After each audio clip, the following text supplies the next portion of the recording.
so. He says, just as my family influenced me, my mentors have greatly shaped who I am today. My teachers not only taught me my different academic subjects, but they also helped me find my passions. Sounds kind of cliche, right? Yep. They taught me things, and they helped me discover who I truly am today. Even if they did do that, you You're don't... not showing it. Yeah, he's not telling you how he did it. He just said, oh, it helped me truly find my passions. My AP World History teacher this year, Mr. Ringenberg, helped me to become interested in history, a subject that I was never interested in before. My previous history classes were usually just notes and boring lectures. Though this did not change significantly, the major difference between my previous class and this class was the greater amount of discussion and interaction with my peers. Being able to socialize with my classmates about academic subjects had a much more interesting tone and we'd often get into heated debates. So this is what I was getting at, right? He's talking about why he likes going beyond just learning and facts and stuff. But he doesn't tell you how it influenced him as a person. And that's what the prompts really wants to know, right? They don't want to know about your life experience. They want to know who you are. He said that he just gets to interact with other people, but he never talks about why he values interacting with other people, why he values getting other people's opinion into what he is interested in doing, right? So even if he is trying to, I think that this person who wrote this essay was trying to go beyond and tell me who he was today, but he just didn't go about it the right way. It wasn't as effective as he could. Yeah, it wasn't effective. He doesn't tell me it doesn't tell you how he actually changes a person from doing any sort of thing. It just tells me that now he's interested in history. I don't know, maybe if you're interested in history, it's probably not going to change who you are unless you actually go pursue something about history, or you go out and become a history major, or decide that now you're going to focus more on argumentative interaction with other people versus just memorizing a textbook. That would be more effective to tell me actually what you've done about it and how you've changed as a result of it. So then he just says, another reason why I disliked history before was because my previous teachers never explained how history could be applied to our lives in the future, so I always regarded it as a pointless subject. This year, though, the teachers explained that if we learn from the past, we won't make same mistakes in the future, and from then on, history took on a whole new meaning for me. My tennis coaches have influenced me greatly. They have taught me to never give up and to try my best, even though it seems like I may lose. What do you guys think about that? Yeah, he's just stuffing things into this one paragraph. Generic. And it's generic. It's boring. It's so boring. I'm falling asleep. So, do you guys see the problems with this essay? Can you guys point out some things to me? Because it's important to be able to identify flaws in other people's writing. If I just tell you, then you're not going to be able to figure it out yourself. So what are the problems in this writing? He's listing things, but he doesn't, he says these really cliche things, but he doesn't mention how it personally influences his own life. He just skims the surface. He doesn't go deep. There we go. There you go. Deep. With the hand motion too. He just says that I can learn from the past and I won't make the same mistake in the future. Okay.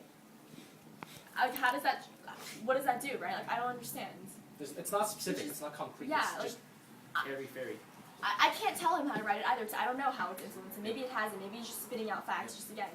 But I would say that if there's a time in which he actually employed this sort of thing to change something about who he was, and that would be far more effective in teaching me what influences have actually done it. You don't tell me that my teacher told me this, or my teacher taught me this. You'd be like, my teacher did this one activity in class, and this activity really helped me become who I am today, or something. Except in a much less cliche way than what I just said. And then, what else? Michael, do you have any comments or thoughts to add? What do you think about this essay so far, after we've read it to this point? Who is this person? I still don't know. Do you know if, actually, I don't even know if it's a he or she. It's a he. Okay. Thank you for telling me. I didn't even know that. But, do you get a sense of what he's passionate about? I know about him, but I don't know what There we go. I'm really glad you said that, Michael. That's a good point. I know about him, but I don't know him. Big difference there. I know about him, but I don't know him. About somebody, I can know about a lot of people. I can know about Bill Clinton, but do I know Bill Clinton? No.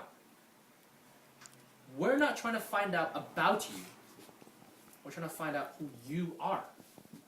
Approach these personal essays like that, and I think you'll get much farther than this person did. Anything else? Okay, so what do you guys know about him, though? Do you recall anything? Anything that particularly stands out about who this person is that makes him different from other people? Even if you don't know who he is.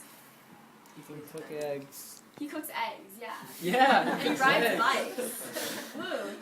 And he has disliked history before in his life. Yeah. Now I want to know who this person is, right? He knows 2 languages. He knows 2 languages. You're right. Wow.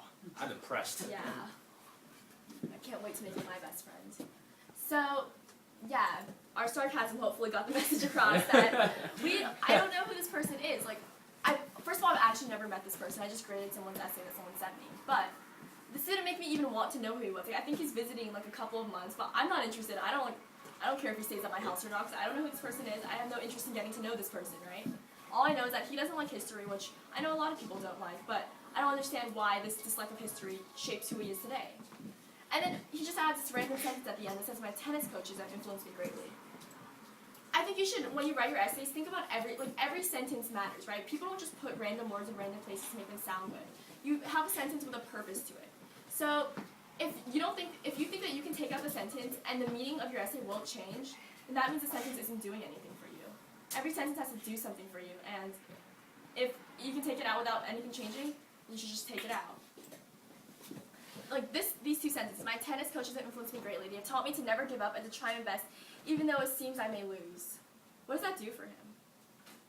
If anything, that would hurt him, I would think, right? So he adds this random little thing at the end. He doesn't elaborate on it at all. It just sounds like now he's trying to tell me that he plays tennis. That's the flaw with just listing things. If you list a bunch of things, you can't go deep. If you list 100 things, can you go deep on 100 things? No. If you just talk about one thing, can you go deep? Heck yeah, because you have to fill up this entire page. You're going to have to talk about specifically what it did for you, what they said to you after practice that made you think this way, why you thought this was a good idea, what you did afterwards, the stories. If you're making a laundry list, you're not going to tell any of those things. You don't have enough room to do so. It's a big problem.